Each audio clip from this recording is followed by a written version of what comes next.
Bonjour à tous, bonjour à toutes mes amis merengues, j'espère vous retrouver au meilleur de votre forme comme toujours avec cette victoire du Real Madrid face au Real Betis hier soir, 2-0, doublé de Mbappé.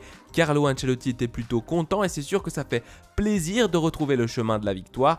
3 points très importants pour la Liga. Je vous laisse avec ma traduction de la conférence de presse d'après-match de notre coach Carlo Ancelotti en français. C'est parti, let's go!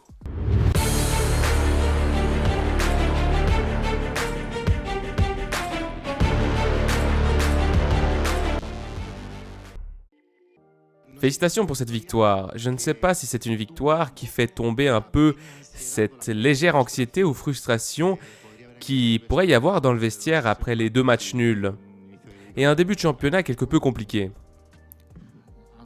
Eh bien, anxiété, frustration, nous ne les avons pas. Même si nous avons fait 2 matchs nuls, nous sommes très enthousiastes, très motivés. Et oui, à l'idée, à essayer de toujours faire mieux. Nous avons fait mieux aujourd'hui. Je pense que nous méritions de gagner. C'était un bon match, bien plus solidaire entre tous, et nous avons pris les 3 points. Nous arrivons donc à la pause internationale avec un bon sentiment. Le public avait besoin que Kylian Mbappé marque des buts au Santiago Bernabéu. Dans quelle mesure le joueur en avait-il besoin? Je ne sais pas, il faut lui demander à lui. Nous ne lui avons jamais mis de pression pour qu'il marque des buts. Kylian a fait un bon match comme tous les autres. Il a été très efficace dans la surface. Il a eu de nombreuses opportunités. Ils ont tous bien travaillé, Vini y compris qui lui a laissé tirer le penalty. Je pense que pour lui, oui, il était important de marquer. Mais nous évaluons davantage le travail collectif, qui a été meilleur que lors du dernier match. Félicitations pour la victoire. Nous avons vu en première mi-temps les 3 attaquants très proches au centre et en seconde mi-temps, nous les avons vus plus étendus sur les côtés. Avez-vous le même sentiment? Leur avez-vous dit quelque chose à la pause? Non, nous avons essayé de jouer avec Vinicius et Rodrigo sur l'extérieur, sur les côtés. Parfois, bien sûr, ils rentrent vers l'intérieur parce que lorsque les latéraux montent, ils adoptent une position plus à l'intérieur du jeu. Je crois que cela s'est plutôt bien passé. Sur le plan défensif, avec les 3 au milieu, nous avons été beaucoup plus solides. L'autre jour, vous avez dit qu'en identifiant le problème, vous trouvez la solution, ce qui permet de corriger les choses plus facilement.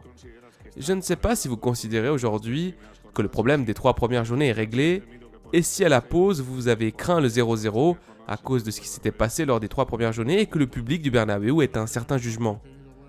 Première période, j'ai eu un bon sentiment. Il est évident qu'on a eu un peu de peine à changer d'orientation. Nous avons été un peu plus lents, mais l'équipe était dans son match. Nous avons bien défendu. Nous avons ensuite accéléré le rythme en deuxième période, comme c'est généralement le cas. Et ensuite, nous avons réalisé une bonne deuxième mi-temps. Si le problème est résolu, il est évident que nous ne sommes pas au meilleur niveau, à notre meilleur niveau. Mais cela viendra petit à petit. Je voulais vous demander si c'est aujourd'hui que votre équipe vous a rendu le plus heureux parmi le peu de matchs disputés cette saison et si vous avez aimé le détail de l'accolade avant le penalty entre Vini et Mbappé. Vinicius a fait preuve d'un grand altruisme en laissant tirer le penalty à Kylian. Je crois qu'entre eux, ils ont une bonne relation, comme c'est le cas aussi avec Rodrigo. Nous sommes ravis de les avoir les 3. Et pardon, j'ai oublié ta question.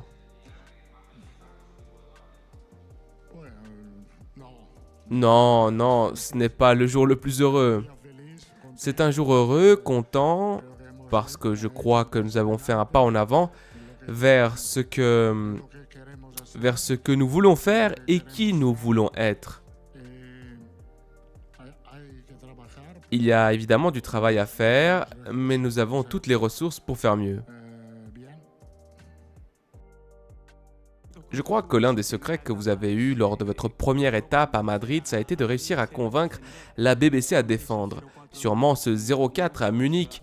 De nombreux supporters madrilènes s'en souviennent à cause du travail défensif qu'ont fait Cristiano, Bale et Benzema.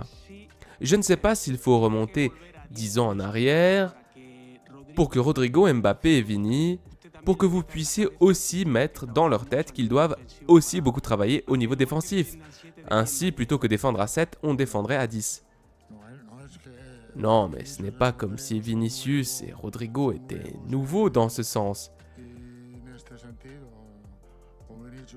Comme j'ai dit, avec Vini et Rodrigo qui travaillent, nous avons remporté la Ligue des Champions en 2022.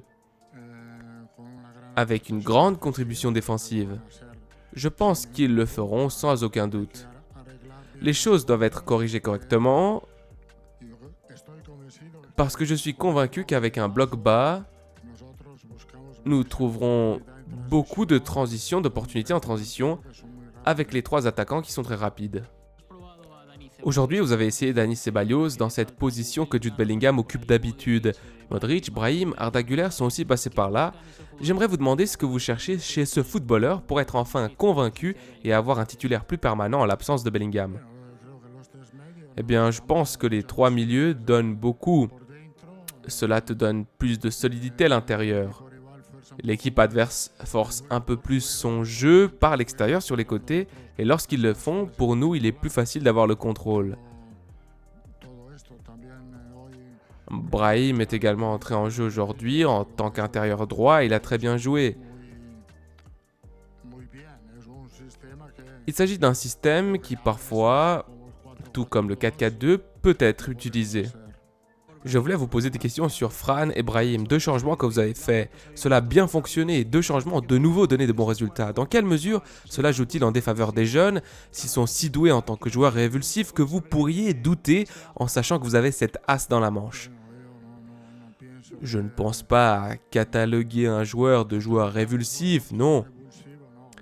Je classe Fran Garcia et Brahim comme 2 joueurs, 2 très bons joueurs qui contribuent à l'équipe aussi bien qu'ils aient 10 minutes, 45 minutes ou 90, 90 minutes. C'est ce que doit faire le footballeur, se tenir prêt. Aujourd'hui en particulier, ils étaient très bien préparés parce qu'ils sont très bien entrés et ont donné beaucoup plus d'énergie à l'équipe. Vous avez dit que l'équipe a été plus solidaire. Qu'elle s'est améliorée par rapport aux derniers jours. Que reste-t-il finalement à résoudre? Ou dans quel domaine doit-elle encore s'améliorer? Nous devons être plus continus, constants, dans ce sens. Parfois, nous nous désorganisons un peu. Nous avons cherché 2 transitions à la fin, et cela a provoqué des pertes inutiles. Nous devons faire preuve de plus de continuité avec ce bloc, car je crois que le bloc équipe a toujours été et le sera toujours la clé du succès. Tout d'abord, félicitations pour la victoire. Je ne sais pas si vous étiez au courant de l'existence d'une certaine partie des supporters qui avaient émis des doutes sur les dernières performances d'Aurélien Tchouaméni. Aujourd'hui, il a réalisé un match que j'aimerais que vous évaluiez. Et quelle importance pensez-vous qu'il a ou qu'il aura lors des derniers matchs de cette saison? Aurélien a montré toutes ses qualités. C'est un pivot défensif fantastique, très jeune.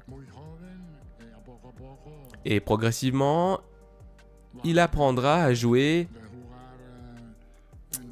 dans le bon tempo avec ballon. Mais au niveau défensif, c'est un joueur irremplaçable parce qu'il aide énormément derrière.